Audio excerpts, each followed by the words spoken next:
अलावा कोई दूसरी चर्चा नहीं होनी चाहिए। कोई भी सिद्ध महापुरुष अपने समय को बर्बाद नहीं करता महाराज, वो जागृत होता है। अगस्त्य जी महाराज वे दिव्य महात्मा है, कथा मात्रेक जीवनम, जिनका जीवन है महाराज। और इसीलिए महादेव ने विचार किया मैं अगस्त्य जी के आश्रम में जाऊं, और जैसे वो अगस्त्य जी के आश्रम में आए भगवती सती जी के साथ, अगस्त्य जी ने देखा, देख करके बड़े मंगलमयता के साथ आओ भगत करिए महाराज, पूजन आदि किया और महादेव को आसन पे बिठाया। अब देखो अगस्त्य जी महाराज ये नहीं सोच रहे कि मैं कितना विशेष हूँ, मेरी कितनी महानता है कि खुद रामायण के रचयिता महादेव मुझसे कथा सुन रहे हैं। नहीं, अगस्त्य जी महाराज ने सोचा ये मेरी महानता नहीं, ये महादेव की उदारता है, ये महादेव की सरलता है, ये भोले है ना, ये मेरी विशेषता नहीं है, ये तो इनकी उदारता है कि ये रससिद्ध रचयिता होने के बाद भी कथा सुनने के लिए मेरे द्वार पर आए। अगस्त्य जी महाराज ने बहुत प्रेम से पूजन किया, आसन दिया, और अगस्त्य जी महाराज सोचने लगे ऐसा नियम होता है महाराज कि पूजा के बाद देवों की प्रसन्नता के लिए स्तुति की जाती है, इससे देव प्रसन्न हो जाते हैं। पर अगस्त्य जी महाराज जी ने सोचा स्तुति से देवता प्रसन्न होते हैं, पर मेरे सामने जो बैठे हैं ना वो देव नहीं, देवों के देव, देवों के देव, पीछे वाले तो कुछ बोलते ही नहीं माना, देवों के देव महादेव, और महादेव ये स्तुति से प्रसन्न नहीं हो गए। महादेव की प्रसन्नता का राज तो केवल राम कथा ही हो सकता है। सुनी महेश परम सुख मानी, उनकी प्रसन्नता का राज केवल राम कथा है। ये भोलेनाथ है महाराज। वैसे हालांकि देखा जाए तो महादेव के प्रसन्न होने में ज्यादा देर नहीं लगती। किसी ने कहा ना, बोले आप शिवलिंग पर जल चढ़ाओ तो शिव जी खुश, आप शिवलिंग पर दूध चढ़ाओ तो शिव जी खुश, आप शिवलिंग पर बेलपत्री चढ़ाओ तो शिव जी खुश, और आप शिवलिंग पर पैर रख करके ऊपर से घंटा चुरा के भाग जाओ तब भी शिव जी खुश। ये भोले है महाराज, ये बहुत भोले है। दुनिया में जिसको कोई नहीं अपनाता ना उसको महादेव अपनाते हैं।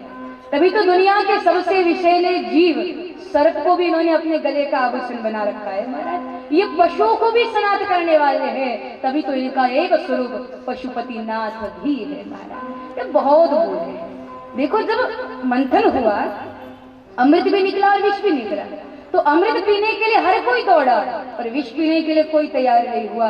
तो महाराज जिन्होंने अमृत पिया वो केवल देव कहलाए, लेकिन जिन्होंने लोक कल्याण के लिए विष पिया वो देव नहीं, देवों के देव महादेव कहलाए। तो ये भोले है और यह भाले भी है महाराज।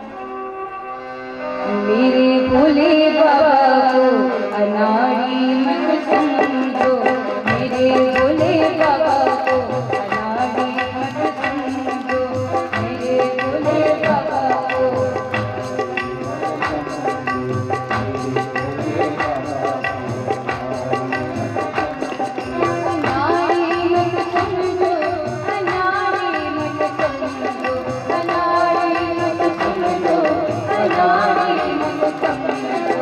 मेरे भोले बाबा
सफेदा मत समझो, मेरे भोले बाबा को अनाड़ी मत समझो, मेरे भोले बाबा को अनाड़ी मत समझो, अनाड़ी मत समझो, अनाड़ी मत समझो, अनाड़ी मत समझो, अनाड़ी मत समझो, मेरे भोले बाबा को अनाड़ी मत समझो, मेरे भोले बाबा को अनाड़ी मत समझो।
और यह भाले भी है।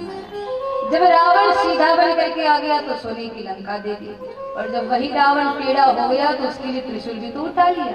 ये भोले भी है और यह भाले भी है। तो आज जैसे ही महादेव अगस्त्य जी के आश्रम में पधारे, अगस्त्य जी महाराज ने बड़े मंगलमयता के साथ महादेव को कथा सुनाई और आसन लगा करके महादेव कथा सुनने भी लग गए। साथ में भगवती सती जी भी थी, पर सती जी ने कथा नहीं सुनी। महाराज बैठे तो दोनों ही पंडाल में, पर कथा केवल शिव जी ने सुनी है, सती जी ने कथा नहीं सुनी। हालांकि ऐसा होता है, बहुत सारे लोग पंडाल में बैठते हैं, लोग पंडाल में बैठते हैं, लोग कथा में बैठते हैं, पर बात तो तब बनेगी जब कथा लोगों में बैठना शुरू हो जाएगी। असर तो तब से होता है महाराज, पर होता है लोग कथा में बैठते हैं, कथा लोगों में नहीं बैठ पाते, क्योंकि बहुत सारे लोग पंडाल में बैठ करके बेकार की बातों को सोचने लग जाते हैं। यहाँ पर सती जी से भी यही गलती हुई है। सती जी ने कथा की तरफ ध्यान कम दिया, कथा वाचक की तरफ ध्यान ज्यादा दिया। ऐसा ही होता है, कुछ लोग कथा में बैठते हैं और बैठने के बाद कथा की तरफ कम, कथावाचक की तरफ ध्यान ज्यादा देते हैं। बोलिए कौन सी कक्षा में पढ़े हो, इनकी उम्र क्या होगी, इनकी जाति क्या होगी, इनके माता पिता कौन होंगे, इनके कितने भाई बहन होंगे, ये कौन सी वाली पाठशाला में पढ़े होंगे। तो कुछ लोग बैठने के बाद भी इन बातों को सोचने लग जाते हैं, और जब बैठे बैठे इन बातों को सोचोगे तब तो कथा प्रवाह है हमारा, कथा छूट जाएगी। देखो वक्ता की कोई विशेषता नहीं होती, जो विशेषता होती है वो कथा की होती है, वो कथा की महानता है। वैसे भी देखा जाए तो वक्ता से भी ज्यादा श्रोता की महिमा होती है हमारा। अब आप कहोगे श्रोता की महिमा है तो हमको तो नीचे चटाई पे बिठा दिया, खुद व्याज गद्दी पे बैठ गए और कहते हो कि श्रोता की महिमा है, तो उसके पीछे भी कारण है। वक्ता को ऊपर इसीलिए बिठाया जाता है, सुनाने वाले को ऊपर इसीलिए बिठाया जाता है कि ऊपर बैठने के बाद कथा ही करे, कोई दूसरी हरकत ना करे, क्योंकि ऊपर बैठा है ना और सबका ध्यान उसकी तरफ जाता है, तो कथा ही करे, कोई दूसरी हरकत ना करे। बाकी कोई विशेषता नहीं होती महाराज, जैसे बाकी सब लोग होते हैं वैसे वक्ता होते हैं, जो विशेषता होती है वो कथा की होती है। यहाँ पर भगवती ने कथा की तरफ ध्यान कम दिया, कथावाचक की तरफ ध्यान ज्यादा दिया, कथा छूट गई। शिव जी ने तो बड़ी मस्ती के साथ सुना है महाराज, और सुनने के बाद कुछ दिनों तक वहां पर रुक करके फिर महादेव सोचते हैं अब कैलाश लौट जाना चाहिए। और जैसे ही वो लौटने के लिए तैयार हुए तो चलते चलते मन में विचार आया, राम कथा तो सुन ली, अब राम दर्शन भी होना चाहिए। ये कथा की तो यही तो उपलब्धि है महाराज कि कथा सुनते सुनते राम दर्शन की छटपटाहट आंखों में जाग जाती है।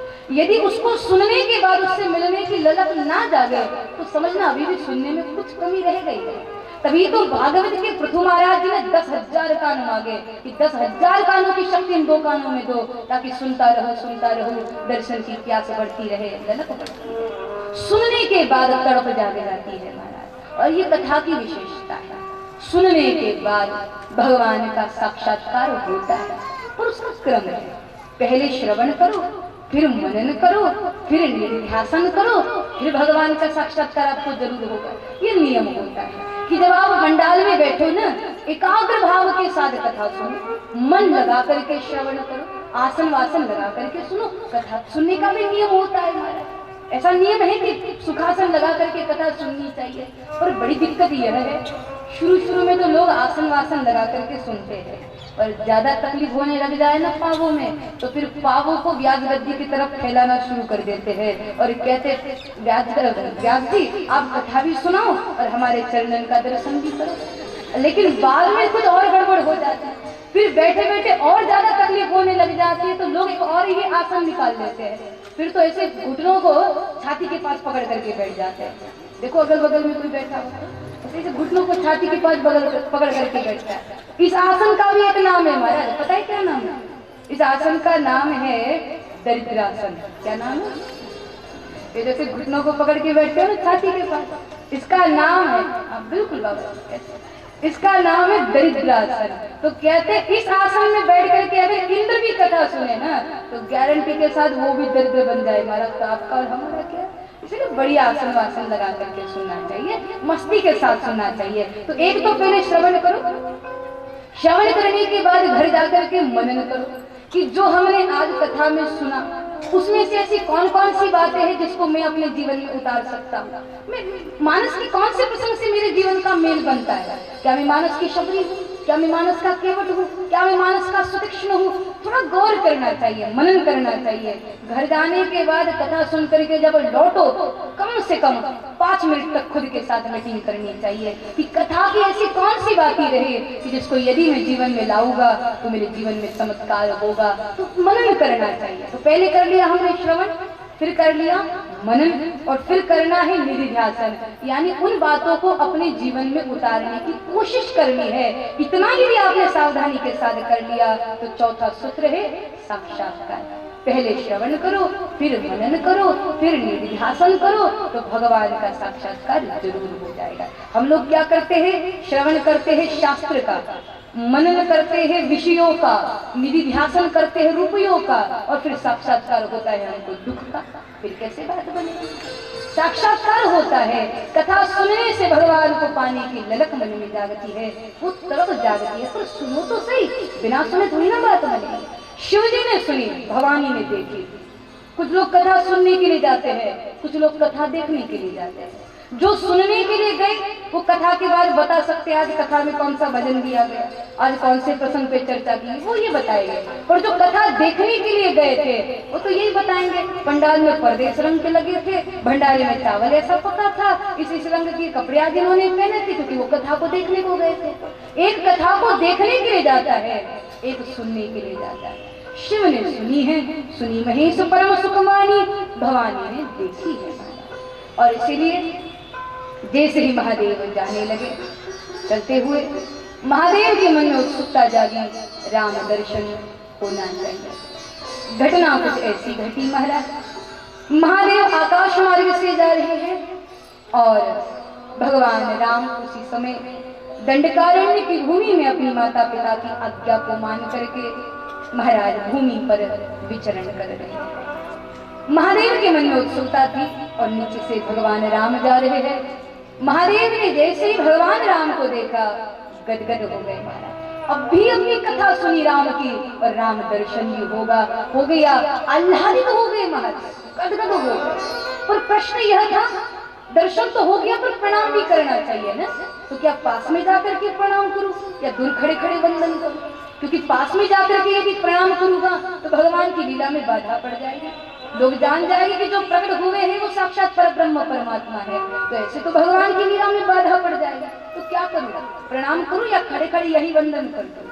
तो उसी समय महादेव सोच ही रहे थे, ऐसे में रावण आया, उसने छल करके भगवती सीता जी का अपहरण किया। और जैसे ही सीता जी का अपहरण हुआ, सीता जी के वियोग में राम रोने लग गए और रोते हुए राम को देख करके महादेव गदगद भाव से बोल पड़े, जय जय सच्चिदानंद, जय जय सच्चिदानंद, जय जय सच्चिदानंद। महादेव गदगद हो गए। कैसी लीला है, उनकी आराध्य राम रो रहे हैं और शिव जी गदगद भाव से आह्लादित होकर के खुशी से नाचते हुए जय जय सच्चिदानंद कह करके प्रणाम कर रहे। तो जैसे बगल में खड़ी सती जी ने देखा, आश्चर्य हुआ। सती जी को बड़ा अचरज लगा ये सब देख करके। सती जी को शिव जी के आचरण पर बड़ा अचरज हुआ।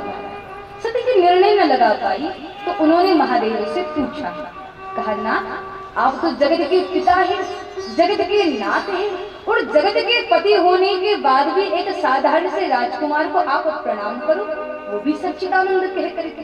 ये बात मेरे कुछ समझ में नहीं आई। शिव जी ने बताया, भवानी ये साधारण नहीं है, ये परब्रह्म परमात्मा है, मेरे इष्ट है, मेरे आराध्य है, मैंने वंदन किया है भवानी, तुम भी वंदन करो। सती जी कहते हैं, महाराज जो रुदन करते हुए जा रहा है उसको वंदन करने से क्या लाभ?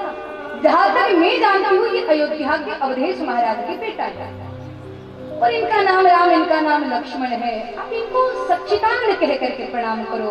ये बात मेरे कुछ दिमाग में नहीं बैठती, आप विस्तार से बताओ। शिव जी ने कहा, देवी ये जो भी रो रहे हैं, लीला कर रहे हैं, वृक्षों से लिपट करके पूछ रहे हैं, ये सब नाटक है, वास्तविकता में ये सच्चिदानंद है। नाटक में जो कुछ भी दिखाया जाता है वो सब झूठा होता है ना। नाटक में जो उसकी पत्नी दिखाई देती है वो उसकी अपनी पत्नी नहीं होती। नाटक में उठना, गिरना, चोट लगना, मरना सब झूठा होता है, सत्य केवल उसका शीर्षक होता है। उसी तरह से भगवान रो रहे हैं, वृक्षों से पूछ रहे हैं, देवी ये सब नाटक है, सत्य तो यही है, राम ब्रह्म व्यापक जग जाना, ये सच्चिदानंद है, ये परब्रह्म है, मैंने वंदन किया है, तुम भी वंदन करो। पर महाराज सती जी मानने को तैयार नहीं थी। शिव जी ने खूब समझाया। सती जी कहती है, महाराज यदि ये परब्रह्म है तो क्या भगवान को नहीं पता उनकी पत्नी को कौन लेके गया? ये वृक्षों से पूछ रहे हैं, ये चट्टानों से पूछ रहे हैं, ये कैसे भगवान है? मैं विश्वास नहीं करती। शिव जी ने सोचा कि सती ऐसी नहीं मानेगी। शिव जी ने कहा, देवी यदि आपको मेरे वचनों पर विश्वास नहीं है तो आप जाओ और जाकर के राम जी की परीक्षा लेकर के आओ, पर स्मरण रहे परीक्षा में विवेक का ध्यान रखना। पर विवेक आएगा कहाँ से महाराज? एक तो गुरु के वचनों पर विश्वास नहीं है, धर्म ग्रंथों के प्रति श्रद्धा नहीं है, विवेक आएगा कहाँ से? शिव जी ने ये दो बातें पहले ही बोल दी। शिव जी ने कहा, देवी एक तो परीक्षा लेते समय विवेक का ध्यान रखना और दूसरा आराम से परीक्षा लेना, क्योंकि हो सकता है जब सती फेल हो जाए राम जी की परीक्षा लेने में तब वो बोल सकती है कि महाराज मैं तो जान चुकी थी पर थोड़ी जल्दी में गड़बड़ी हो गई, आप थे नहीं यहाँ पे तो जल्दी में गलती हो गई, हालांकि मेरी कुछ में कोई दोष नहीं है, तो शायद सती ऐसा बोल सकती है। इसीलिए शिव जी ने पहले कह दिया, देवी एक तो विवेक के साथ परीक्षा लेना और दूसरा आराम से परीक्षा लेना, क्योंकि जो हमारा घर है कैलाश, उस घर में केवल दो ही लोग रहते हैं और दोनों के दोनों बाहर है, घर पे ताला लगाया हुआ है और घर में कोई ऐसी चीज भी नहीं है जिसको चुराने की कोई चिंता हो, तो इसलिए कोई जल्दी नहीं है, आराम से परीक्षा लो। महाराज महादेव जानते थे यदि मैं सती को नहीं भेजूंगा तो ये कोई ना कोई बहाना बना करके चली जाएंगी, कहेगी महाराज अब भी पानी पी के आती हूँ और जाकर के परीक्षा लेकर के आ जाएगी, ये कोई ना कोई बहाना बना करके जाएंगे। इसीलिए महादेव ने पहले ही बोल दिया, जाओ पर विवेक का ध्यान रखो। सती जी महाराज यहाँ पर शिव जी की आज्ञा लेकर के चली। बहुत विचार से परीक्षा लूं तो पुनि हृदय विचार करी करी धरी सीता कर रूप। बहुत विचार किया और विचार करने के बाद श्री सती जी ने सीता जी का रूप बनाया। अब सीता जी का भेष तो बिल्कुल सही बना दिया हमारा, पर एक गलती हो गई, सती जी को चलना नहीं आया। सीता जी का नियम था आगे राम जी, पीछे लक्ष्मण जी, बीच में सीता जी, पर आज सती जी सीता जी का भेष बना करके राम जी के भी आगे आगे चलने लगे महाराज। और वैसे भी जिसको खुद को ही प्रतिपादित करना है, खुद को ही दर्शनीय बनाना है, ऐसे लोग भगवान को पीछे छोड़ देते, भगवान को केवल माध्यम बनाते ताकि मेरा नाम बन जाए, पर ऐसे लोग कभी सफल नहीं हो पाते। सती जी ने आज भगवान राम को भी पीछे छोड़ दिया। गोस्वामी जी कहते हैं कि जैसे सती जी सीता जी के वेश में आगे आगे जाने लगी तो लक्ष्मण जी भी पहचान गए महाराज। राम के सेवक ने भी जान लिया कि ये जगदम्बा है, ये सती है। और लक्ष्मण जी की दृष्टि में ये बहुत बड़ा आश्चर्य है महाराज कि सती सीता जी के भेष में जाए, क्योंकि सीता जी कौन है? भगती। लक्ष्मण जी की दृष्टि में ये बहुत बड़ा आश्चर्य है कि जगत जननी भी भक्ति के नाम पर दिखावा करे, आडंबर करे। महाराज ये बहुत बड़ा आश्चर्य है लक्ष्मण जी महाराज जी की दृष्टि। अब देखो, साधारण जीव यदि भक्ति के नाम पर पाखंड करे तब तो माफ भी है, क्योंकि वो लोग भक्ति की व्याख्या नहीं जानते। तो ऐसे में यदि साधारण जीव भक्ति के नाम पर दंभ करे तब तो माफ भी है, लेकिन जिन्होंने नाम कमाया, जिन्होंने प्रतिष्ठा कमाई, ऐसे बड़े बड़े संत महाराज, ऐसे बड़े बड़े महामंडलेश्वर, यदि वह भी भक्ति के नाम पर दंभ करे तो ये तो आश्चर्य ही है ना। लक्ष्मण जी महाराज जी को बड़ा आश्चर्य हुआ कि जगत जननी होने के बाद भी भक्ति के नाम पर, क्योंकि सीता भक्ति है और दंभ करे, लक्ष्मण जी की पहचान गए महाराज। और जैसे सती जी राम जी के आगे आगे जाने लगे, राम जी ने देखा जगत जननी है, महाराज परीक्षा लेने को आई है, तो उसी समय राम जी ने जान करके श्री भगवती सती जी को प्रणाम कर दिया। अब जैसे राम जी ने प्रणाम किया, सती जी को उसी समय समझ लेना चाहिए था कि ये मुझको जान चुके हैं, और सती जी को लगा ये रोज सीता जी को प्रणाम करते हुए इसीलिए मुझको कर रहे हैं। अब उनको ऐसा लगा, अब सती जी ने वो फिर भी नहीं समझ पाई। अब राम जी ने सती जी को प्रणाम किया और प्रणाम करने के बाद सोचने लगे कि मैं इनको क्या कह करके संबोधित करूं, माता कहूं या पत्नी कहूं, क्योंकि दोनों कहना उचित नहीं है। पत्नी कहूं तो वो भी ठीक नहीं, जगत की माता को अपनी पत्नी बोलना धर्म के विरोध में है, और माता कहूं तो वो भी ठीक नहीं है क्योंकि पत्नी के भेष में है। तो न माँ कह सकता हूँ न पत्नी कह सकता हूँ, तो क्या बोलूं। तो राघवेंद्र सरकार ने तीसरा रास्ता निकाला, न माँ कहा न पत्नी कहा, दोनों हाथ जोड़ करके पूछने लगे मेरे पिता शंकर जी कहाँ है। और जैसे शंकर जी के बारे में पूछा सो ही सती सकपका गई। अब जो ही सकपका गई, जिस रास्ते से आई थी उसी रास्ते से दौड़ पड़ी। राम जी ने सोचा ये तो बड़ी गड़बड़ हो गई है, भगवती थोड़ी चिंता में है, मुझे कुछ करना चाहिए, यदि ये मेरे स्वरूप को जान गई तो मेरा भेद खुल जाएगा। तो इसीलिए राम जी ने ऐसी लीला करी, जिस मार्ग से सती जी जा रही थी उसी मार्ग पर ऐसे योग माया का निर्माण किया कि सीताराम जी स्फटिक शिला पर बैठे थे और सारी देवता उनकी सेवा कर रहे थे। तो राम जी ने सोचा यदि सती जी सीता जी को मेरे साथ में देखेगी तो कम से कम इनको ये लगेगा कि सीता जी के साथ में थी, इसीलिए इन्होंने मुझको पहचान लिया। हालांकि ये कोई ब्रह्म नहीं है, तो इस भ्रम को बनाए रखा हमारा। अब सती जी ने जब ये घटना देखी तब तो और भी ज्यादा सकपका गई, दौड़ दौड़ करके महादेव के पास पहुंची। अब जैसे महादेव के निकट आई, महादेव ने देखा और देखते ही प्रश्न पूछा, भवानी परीक्षा कैसे ली तुमने? अब जैसे पूछा परीक्षा कैसे ली, उसी समय बोल देना चाहिए था। गलती तो हो चुकी थी, मान लेना चाहिए था महाराज, क्योंकि एक बार गलती करे तो ठीक है ना, पर उसी गलती को दोबारा दोहराना ये तो गलत बात है। अब भगवती से एक गलती हो गई तो मान लेना चाहिए था कि हाँ महाराज गलती हो गई, आप ठीक बोल रहे थे, मुझसे अपराध हो गया, तो शिव जी माफ भी कर देते, क्योंकि वो बोले भी है वो वाले भी है। पर सती जी ने एक और गलती कर दी, झूठ बोल दिया। बोले महाराज परीक्षा? कैसी परीक्षा? मैंने कोई परीक्षा नहीं ली। अरे महाराज आप प्रणाम करो मैं परीक्षा लूं, ऐसे कैसे हो सकता है? मैंने कोई परीक्षा नहीं ली। जबकि परीक्षा तो तभी से शुरू हो गई थी जब से सीता का भेष बनाया था, परीक्षा तब से शुरू हो गई थी। पर सती जी ने झूठ बोला, महाराज मैंने भी प्रणाम किया है, बस आपने दूर जाके प्रणाम किया, मैंने नजदीक जाके प्रणाम किया, परीक्षा नहीं ली मैंने। तो जैसे सती जी ने बोला ना कि मैंने केवल प्रणाम किया, तो सुन करके महादेव आश्चर्य में पड़ गए, महादेव इस सोच में पड़ गए। बोले अच्छा सती ने प्रणाम किया, तो जरा देखो तो सही प्रणाम करती हुई सती दिखती कैसी है, झुकी हुई सती दिखती कैसी है, क्योंकि आज तक महादेव ने झुकी हुई सती देखी नहीं है। दक्ष की बेटी है ना महाराज, थोड़ा अभिमान प्रवेश कर गया है। तो महादेव ने सोचा अच्छा भवानी को भी प्रणाम करना आता है क्या, सती को भी झुकना आता है क्या, तो जरा देखूं तो सही प्रणाम करते हुए भवानी दिखती कैसी है। और यही देखने के लिए जैसे शिव जी ने आंखों को बंद किया, पूरी घटना आंखों के सामने आई। सारा दृश्य महादेव ने देखा कि इन्होंने सीता का भेष बनाया, राम जी की परीक्षा ली, ऐसा ऐसा किया, न विवेक का ध्यान रखा न किसी चीज का, सीता जी का भेष बनाया और इन्होंने मेरी माँ का भेष बनाया है। अब जिसने मेरी माँ का भेष बनाया उसको पत्नी के रूप में मैं स्वीकार करूं, ये तो गलत हो जाएगा, ये तो धर्म के विमुख हो जाएगा। तो इसीलिए महादेव ने संकल्प किया, यही तन सती भेटी अब नाही, अब सती के इस शरीर के साथ मेरा पति पत्नी रूप में कोई संबंध नहीं। महादेव जैसे संकल्प करके जाने लगे महाराज, उसी समय देवताओं ने आकाशवाणी कर दी, हे मलेश्वर आपकी जय हो, आपकी जय हो महादेव, आपकी जय हो, धर्म की रक्षा हो, भक्ति की रक्षा हो, ऐसा संकल्प आपने लिया, आपकी जय हो, आपकी जय हो। भवानी ने जैसे ही सुना, सुनकर के आश्चर्य हुआ, तो शिव जी से पूछा ना आपने कौन सा संकल्प लिया, मुझे भी बताइए, कौन सी प्रतिज्ञा करी आपने, मुझे भी बताइए। अब शिव जी थोड़े संकोच में आ गए। शिव जी ने सोचा यदि मैं बता दूं तो शायद सती कैलाश पर रह नहीं पाएंगे, इसीलिए अपने संकल्प को छुपाओ वही ठीक है।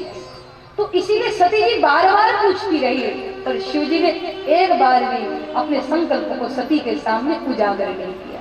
उल्टा महादेव महाराज चुन चुन करके ऐसी ऐसी कथाएं भवानी को सुनाने लग गए कि जिसका सार यह निकलता था कि दुनिया में जिसने कपट किया ना उसका परिणाम बहुत भयानक हुआ। महादेव जानबूझ करके ऐसी कथा सुनाने लगे ताकि सुनने के बाद सती भी बोल दे कि हाँ महाराज कपट तो मैंने भी किया है, झूठ तो मैं भी बोली हूँ, तो मुझे माफ कर दीजिए। तो ये अवकाश दिया है शिव जी ने सती जी को कैलाश तक पहुंचने के लिए। लेकिन सती जी को इन सारी घटनाओं को सुनने के बाद अपने ही गलती पे अभिमान हो गया महाराज। अब देखो गरुड़ पुराण को सुनने के बाद यदि किसी को नए पापों की लिस्ट मिल जाए तब तो उसके उद्धार का कोई उपाय नहीं है हमारा। गरुड़ पुराण इसीलिए सुनाया जाता है, उसमें बताया जाता है ये वाला पाप करो तो इस वाले नरक में जाना पड़ेगा, इसीलिए सुनाया जाता है ताकि लोगों को नरक का भय बना रहे और वो पाप ना करे। लेकिन ऐसे में यदि गरुड़ पुराण सुनने के बाद लोगों को नए पापों की लिस्ट मिल जाए कि ओहो हमने ये वाला पाप तो किया ही नहीं, तब तो उसके कल्याण का कोई उपाय नहीं है हमारा। यहाँ सती जी को अपनी ही गलती पर अभिमान हो गया कि देखो महादेव दुनिया भर के कपट की कहानी मुझको सुना रहे हैं, पर ये नहीं जानते मैंने भी इनके साथ कपट किया है। ये त्रिभुवन के नाथ होने के बाद भी मेरे कपट को नहीं पकड़ पाए। भवानी को अपनी ही गलती पर अभिमान हो गया और तब कोई उपाय नहीं था। यहाँ शिव जी कैलाश पे पहुंचे और पहुंचने के बाद शिव जी एकांत में बैठ करके वटवृक्ष की छाव में पद्मासन लगा करके आसन लगा करके महाराज राम नाम का भजन करने लगे। सती जी ने जैसे ही देखा, देख करके 87,000 वर्ष तक सती जी अकेले कैलाश पे रही। और जब अकेले रही सती जी तब अपनी गलतियों को याद किया। एकांत में यही होता है, जब व्यक्ति एकांत में रहता है तो अपने गलतियों पर, अपने अपराधों पर थोड़ा विचार कर पाता है। एकांत में रहने से व्यक्ति के व्यक्तित्व में निखार आता है, वो अपनी गलतियों को, अपने दोषों को याद करता है और थोड़ा सुधार करने का प्रयास करता है। इसलिए 24 घंटों में से 24 मिनट का समय निकाल करके खुद के साथ मीटिंग करके रहना चाहिए कि कहाँ कमी है, कहाँ हमको अपने जीवन में सुधार लाना है। ये मीटिंग होनी चाहिए रोज एकांत में बैठकर। भगवती जैसे अकेले एकांत में बैठी थी, उसी समय अपने गलतियों पर पछतावा हुआ और जब जान गई कि मुझसे अपराध हो गया है तब सती जी ने क्षमा मांगी, बार बार पुकारने लगी, मोरे अवगुण चित्त न धरियो समदर्शी है नाम तिहारो। नाम चाहे तो मेरी गलतियों को भुला दो या फिर मुझे अपने चरणों से ले लो, पर नाथ कृपा करो, कृपा करो। हे सदाशिव आप वरदाता है, आप भोलेनाथ है, आप बहुत जल्दी कृपा करते हैं, तो करुणा करो महाराज, माफ करो, भूल को भुला दो। सती जी निवेदन करने लगी महाराज और महादेव से विनती करते हुए सती जी कहने लगी, सदाशिव शैव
उसे नहीं मानेंगे। ये पशुओं को भी स्नान करने वाले हैं महाराज, इनसे बढ़कर के दयालु देव शायद ही कोई हो सकता है। तो यदि पुकार श्रद्धा से लगाई जाए तो पहुंचेगी महाराज, कृपा बरसेगी, पर तालियों की सेवा तो देनी पड़ेगी।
निवेदन करती है, नाथ मेरे भूल को भुला दो, मेरी गलतियों को क्षमा कर दो। और जैसे ही जब सती जी जान गई इस बालकों की शिव ने मेरा त्याग कर दिया है, अब उनका इस शरीर में उनका और हमारा कोई संबंध नहीं।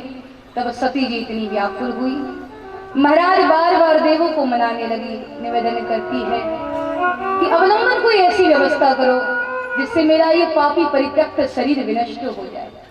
जिस शरीर ने महादेव को ठगना चाहा, जिस शरीर ने भगवती सीता का रूप बनाया, जिस शरीर ने श्री राघवेंद्र सरकार के साथ छल किया, और जिस शरीर के लिए महादेव ने ये ऐलान किया कि यही तन सती ही भेटी अब नाही, अब ऐसे शरीर को धारण करने से क्या लाभ, मैं त्यागना चाहती हूँ। महादेवी निवेदन करने लगे, तब देखा महादेव नहीं मानेंगे।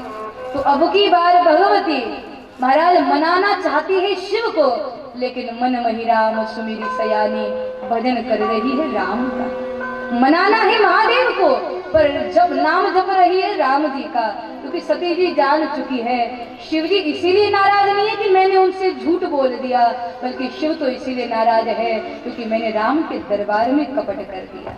इसलिए यदि महादेव को खुश करना है तब तो मन मही राम सुमिरी सयानी, तब तो राम बोलना पड़ेगा। सती जी ने राम नाम का सिमरन शुरू कर दिया। 87,000 वर्ष के बाद महादेव समाधि से जागे, और जैसे ही जागे राम नाम शिव सुमिरन लागे, और जैसे ही महादेव ने राम राम बोला, सती जी जान गई कि जगतपति जाग गए। और जैसे ही जानी तुरंत दौड़ करके सम्मुख आकर के प्रणाम करती है, पर बैठती नहीं थी, क्योंकि जानती है बगल में बैठने का जो अधिकार था शायद वो खो चुकी थी। महादेव ने जाना, बगल में से आसन उठा करके सामने रख दिया, और महादेवी के उस दुख को मिटाने के लिए कथा सुनाने लगे। महादेव ने देखा सती का इस शरीर के साथ मेरा कोई संबंध तो नहीं है, लेकिन भले ही कोई संबंध ना हो, लेकिन सती के दुख को मिटाने के लिए आध्यात्मिक संबंध तो मैं बना ही सकता था। सती बहुत दुखी है, इतने वर्षों तक वो अकेले रही, किसी ने पूछा भी नहीं कि उसने कुछ खाया है कि नहीं, कि कुछ पिया है कि नहीं, वो अकेले रहे। और इस बात का जो गहरा दुख सती के मन पर पड़ा है, उसी दुख को हरने की दृष्टि से लगे कहन हरि कथा रसाला, हरि कथा सुना। हालांकि यह राम कथा ही है, पर सती के दुखों को हरना है, इसीलिए राम कथा का नाम यहाँ पर हरि कथा है। शिव कथा सुनाने लग गए महाराज। पर भगवती के मन में यही व्याकुलता है कि कोई व्यवस्था हो जाए, मेरा पापी परित्यक्त शरीर विनष्ट हो जाए, कोई व्यवस्था हो जाए। इतने में हुआ यह कि दक्ष जो है वो प्रजापति बने। प्रजापति पद को उन्होंने प्राप्त किया और प्राप्त करने के बाद उन्होंने एक बड़े से यज्ञ का आयोजन किया। जिस यज्ञ में उन्होंने बड़े बड़े देवताओं को, सभी देवताओं को निमंत्रण दिया और देवों के देव महादेव को कोई निमंत्रण नहीं दिया। तो जब सारे देव आकाश मार्ग से दक्ष के यहाँ पर जा रहे थे तो उसी समय महादेवी ने देखा और पूछा, नाथ ये देवतागण अपने अपने विमान सजा करके कहाँ जा रहे हैं? तो महादेव ने बताया, देवी आपके पिताजी जो है वो दक्ष जो है वो प्रजापति पद को प्राप्त कर चुके हैं और इसी उपलक्ष्य में उन्होंने यज्ञ का आयोजन किया है, तो सारे देवता वही जा रहे हैं। सती ने कहा, यदि ऐसी बात है तो हमें भी जाना चाहिए, हमें भी पिताजी को बधाई दे करके आना चाहिए। इतना दिव्य अवसर है, सब बधाई दे रहे हैं, हमें भी जाना चाहिए। शिवजी ने कहा, नहीं देवी, मैं जानता हूँ पिता के घर जाने के लिए किसी निमंत्रण की जरूरत नहीं होती पुत्री की, पर बात अलग है। आज यदि तुम चली गई ना सती तो इसमें तुम्हारा कल्याण नहीं है सती, इसलिए जाने का हट किया गया। सती जी आग्रह करने लगे, नहीं नहीं महाराज, जिस पिता ने कंधों पे बिठा करके जगत दिखाया, जिस पिता ने बाहों का झूला बना करके झुलाया, उन पिता के घर जाने से एक बेटी का अहित हो ये कैसे स्वीकार कर सकती हूँ मैं? मुझे जाना चाहिए, हमें बधाई दे करके आना चाहिए। शिवजी समझाते हैं, देवी तुम जानती हो प्रजापति दक्ष जी ने सबको न्योता दिया है पर जानबूझ करके न तुम्हें कोई निमंत्रण दिया नहीं। उसके पीछे कारण है देवी, एक बार एक यज्ञ में मेरे द्वारा तुम्हारे पिताजी का अनजाने में अपमान हो गया। अनजाने, मैंने कोई जानबूझ करके नहीं किया। सारे देवता बैठे थे, उस सभा में मैं भी था, ब्रह्मा जी भी थे।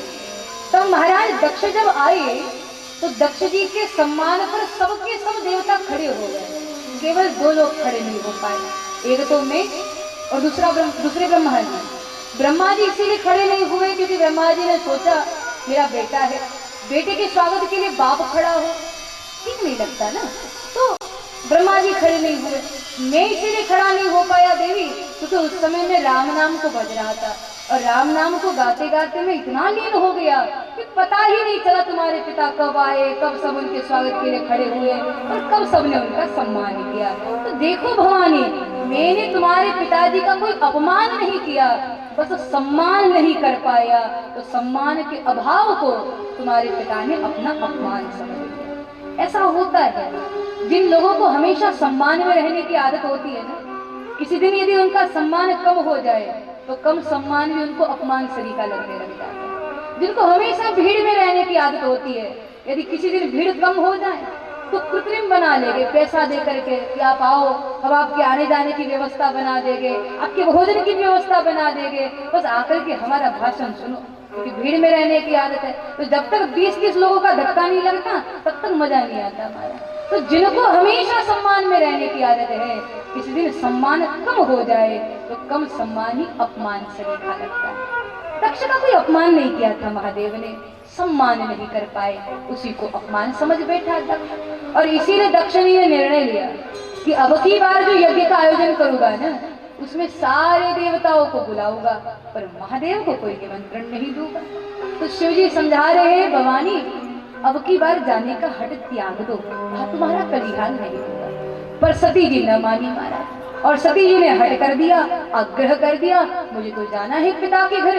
सती जी अवसर खोज रही थी वास्तविकता में, क्योंकि सती जी ने देखा ये शरीर धारण तो करना है नहीं, पर यदि इसको कैलाश पे त्यागोगी तो दुनिया के लोग महादेव को दोष देंगे, कहेंगे कि देखो समाधि में रह गए, पत्नी का ख्याल नहीं किया, बेचारी पत्नी मर गई, तो महादेव को दोष देंगे लोग।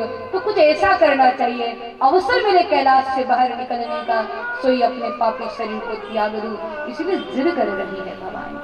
और बार बार जब आग्रह किया, महादेव भी फिर मना न कर पाए, तो शिव जी ने मुख्य गणों के साथ सती जी को पिता के घर जाने के लिए विदा कर दिया। भगवती दक्ष की यहाँ पर आई, आज किसी ने भी सती जी का कोई सम्मान नहीं किया। महाराज बहनें मुस्कुराते हुए मिली, माँ ने मुस्कुरा करके केवल गले से लगाया, लेकिन किसी ने कुशल क्षेम का प्रश्न नहीं पूछा। दक्ष ने जब देखा न तब तो वो मुख मोड़ करके चला गया। उसके नेत्र क्रोध से लाल हो गए सती को देखने के। सती जी ने देखा कोई बात नहीं करता, कोई मुझसे कुशल क्षेम का प्रश्न नहीं करता, कोई बात नहीं।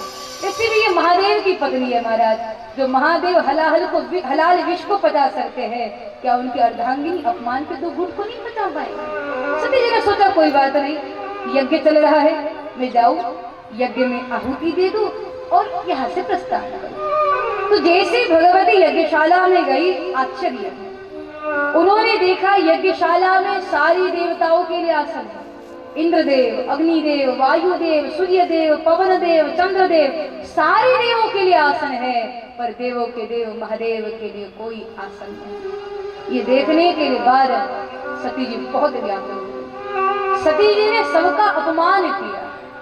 सती जी कहते, हे सभासदों, हे ऋषि मुनियों, यहाँ पर जिसने महादेव का अपमान किया उन सबको तो अपने अपने कर्म का फल मिलेगा। मेरे पिता दक्ष अभिमान में अकड़ करके चलते हैं, इनको भी अपने गलतियों का परिणाम भुगतना पड़ेगा।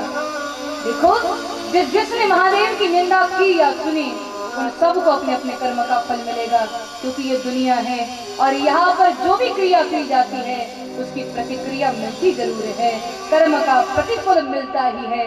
आपको भी अपने कर्म का फल मिलेगा।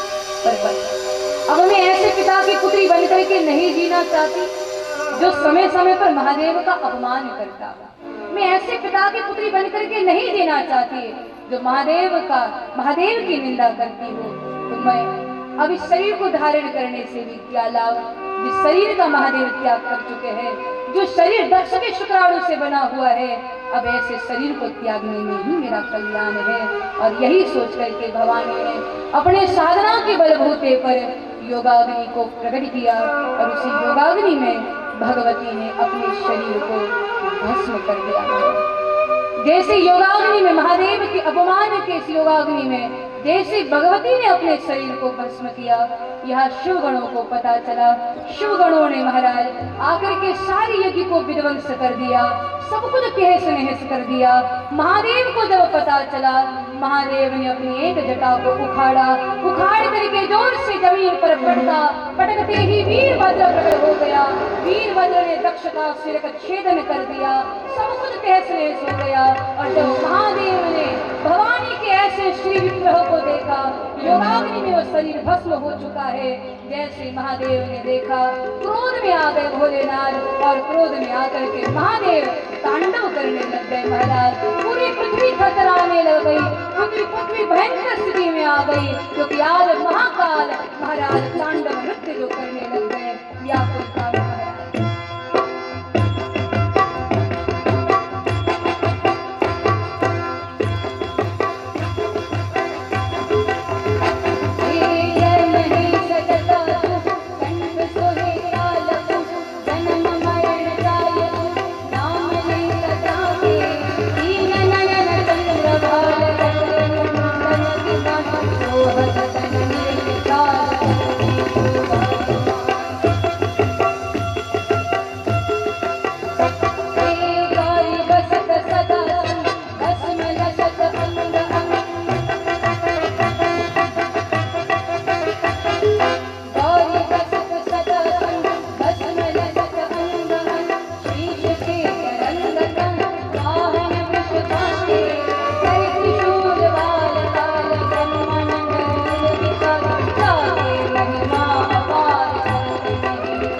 क्रोध में आकर के आज तांडव करने लग गए। और जैसे भवानी के श्री विग्रह को उन्होंने उठाया, उठाने के बाद उसी को लेकर के पूरी पृथ्वी पर जब महादेव विचरण करने लग गए तो कहते हैं जहां पर भगवती के श्री विग्रह के अवशेष गिरे उसी स्थान पर दिव्य 51 शक्तिपीठों का निर्माण हुआ, जो हमारे भारतवर्ष के गौरव है और ये महाराज कृपा है। तो श्री सती जी के श्री विग्रह से 51 शक्तिपीठों का निर्माण हुआ। यहाँ पर जैसे भगवती सती अम्बा जी ने अपने शरीर को महादेव के वियोग में योगाग्नि में जैसे ही भस्म किया और अंतिम समय में अभिलाषा रखी थी कि सती मरण हरि सनवर मांगा जन्म जन्म शिव पद अनुरागा, कि एक जन्म के लिए नहीं जन्म जन्मांतर में कल्प कल्पांतर में युग युगांतर में महादेव ही मुझको पति के रूप में प्राप्त हो। तो इस अभिलाषा के साथ शरीर छोड़ा था भगवती ने, इसलिए जैसे सती के शरीर को त्यागा उसी समय पार्वती के रूप में महाराज हिमवान के यहाँ बेटी के रूप में इनका जन्म हुआ। अब जैसे भगवती हिमवान जी के यहाँ पर आई है ना महाराज, तब से हिमाचल नगरी में बड़ा आनंद है, बड़ी प्रसन्नता है। भवानी के आगमन पर बड़े बड़े महात्मागण आज आकर के हिमाचल नगरी में अपना डेरा डाला है। देखो सती को शिव मिले थे तो प्रारब्ध से मिले थे, पर पार्वती जी को जो शिव मिले हैं वो पुरुषार्थ से मिले हैं। इनकी श्रद्धा पर्वतों के समान अडीज है। ये हिमवान की बेटी है। और जैसे पार्वती जी का आगमन हुआ, जन्म हुआ, अनेक महात्माओं के बीच में नारद जी भी पधारे।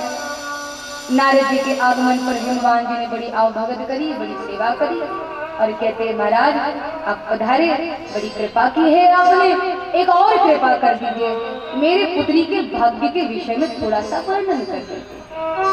तो सुनकर के नारद जी सुनाने के लिए बैठे और कहते हैं महाराज आपकी पुत्री का भाग्य अनोखा है, जगह जगह इनके मंदिर बनाए जाएंगे, भारत की नारियां इनके नाम को इनके चरित्र को गा करके पतिव्रता की असीम धारा पर चल पड़े। ये आपकी पुत्री जो है अनेकों नामों से जानी जाएगी, उमा, अंबिका, भवानी, इनके नाम रखे जाएंगे। ये तेजस्वी कन्या होगी, दुर्गा दुर्गति नाशिनी, ऐसा समझिए कि जगदम्बा जननी ही पराम्बा ही आपकी आप बेटी के रूप में प्रकट हुई है। ये आपका सौभाग्य है। और सारी बात सुनाने के बाद अंत में नारद जी कहते हैं वैसे तो सब बढ़िया है पर एक गड़बड़ी है। कौन सी? बोले आपकी पुत्री को जो पति मिलेगा वो अगुण अमान मातु पितुहीना, वो उदासीन होगा, स्मशान में घूमने वाला, भिक्षा मांग करके खाने वाला, ऐसा पति आपकी पुत्री को प्राप्त होगा। तो सुनकर के सबकी आंखों में आंसू आ गए। हिमवान जी और माता मैनावती तो इसलिए रो रहे थे कि हमारी पुत्री इतनी सुकोमल है और उनको ऐसा पति मिलेगा। अब यहाँ आंखों से आंसू पार्वती जी के भी बह रहे थे, पर पार्वती जी के आंख से बहने वाले आंसू खुशी के थे, क्योंकि मन से अंदर से आवाज आ रही थी कि जिसका वर्णन मेरे गुरुदेव कर रहे हैं ये तो वही त्रिलोकी के नाथ है जिनको हमेशा से जन्म जन्मांतर से पाने की मेरी अभिलाषा रह चुकी है और वही मुझको पति रूप में प्राप्त मिलेंगे। तो ये सुन करके भवानी की आंखों से खुशी के आंसू थे। नारद जी सुनाते हैं बोले हिमवान जी ऐसा ऐसा पति आपकी पुत्री को प्राप्त होगा। हिमवान जी ने कहा महाराज कैसी बात कर रहे हो, इतनी सुकोमल मेरी पुत्री कैसे रहेगी उनके साथ, कुछ तो उपाय होगा। नारद जी ने कहा उपाय तो है, देखो अभी अभी जिसका वर्णन मैंने किया ना ये सारे गुण महादेव में विराजमान है। यदि आपकी पुत्री का विवाह महादेव के साथ हो जाता है तो भाग्य के सारे दोष भी गुणों में परिवर्तित हो जाएगा। तो देखो आपकी पुत्री का विवाह शिव के साथ हो सकता है, लेकिन उसके लिए आपकी पुत्री को कठोर तप करना पड़ेगा, बहुत कठोर व्रत करना पड़ेगा। आपकी बेटी को अभी से किशोर अवस्था में ही व्रत करना पड़ेगा, तप करना पड़ेगा, तभी आपके पुत्री को शिव पति के रूप में प्राप्त होगा। नारद जी ने बड़ी अद्भुत बात बोली। नारद जी ने कहा जो तप करे कुमारी तुम्हारी। नारद जी ने कुमारी शब्द पर थोड़ा ज्यादा जोर दिया, जो तप करे कुमारी तुम्हारी, कि यदि आपकी पुत्री कुमार अवस्था में बात करे तो शायद बात बन जाए। नारद जी संकेत यह भी देना चाहते हैं कि देखो भजन करने की अवस्था कुमार अवस्था है। महाराज जब कोई बूढ़ा बूढ़ी कोई डोकरा डोकरी बोलते हैं ना जय जय श्री राम, तो सुन करके भगवान खुश हो जाते हैं, लेकिन पर ज्यादा खुश नहीं होते। लेकिन जब कोई बच्चा बोलता है, जब बच्चे बोलते हैं जय जय श्री राम, तो पंडाल ही नहीं ठाकुर का गोलोक धाम भी गूंज जाता है। तो भजन की अवस्था बाल्य अवस्था है, भजन की अवस्था किशोर अवस्था। लोग कहते हैं बचपन खेलने के लिए होता है, जवानी रुपया पैसा इकट्ठा करने के लिए होती है, और भजन वो तो कर लेंगे जब आंखों से दिखाई नहीं देगा, कानों से सुनाई नहीं देगा, शरीर में कंपन आ जाएगा, जब खाट पे बैठे बैठे कोई काम नहीं होगा, तब माला पकड़ लेंगे, तब भजन कर लेंगे। पर महाराज बुढ़ापे में कहाँ भजन हो सकता है? जहाँ 2 सीढ़ियां चढ़ने से सांस फूल जाती हो, ऐसे में कहाँ पंढरपुर की यात्रा कर पाओगे महाराज? बुढ़ापे में हालत बड़ी खराब हो जाती है। अब देखो भक्त मालू जी कहते बुढ़ापे में क्या होता है, बोले बुढ़ापे में नाक से बहेगो नाला, बुढ़ापे में नाक से बहेगो नाला, महाराज लाठी ते पड़ेगो पाला, आँखते पड़ेगो जाला, थूकते रहोगे पितरानी में, पड़े पड़े जिंदगानी में, इसलिए भजन करो प्यारे भगवान का भरी जवानी। हरे राम हरे कृष्णा हरे राम हरे कृष्णा हरे राम हरे कृष्णा हरे राम हरे कृष्णा हरे राम भजो हरे कृष्ण भजो हरे राम भजो हरे कृष्ण भजो हरे राम हरे कृष्ण हरे राम हरे कृष्ण हरे राम हरे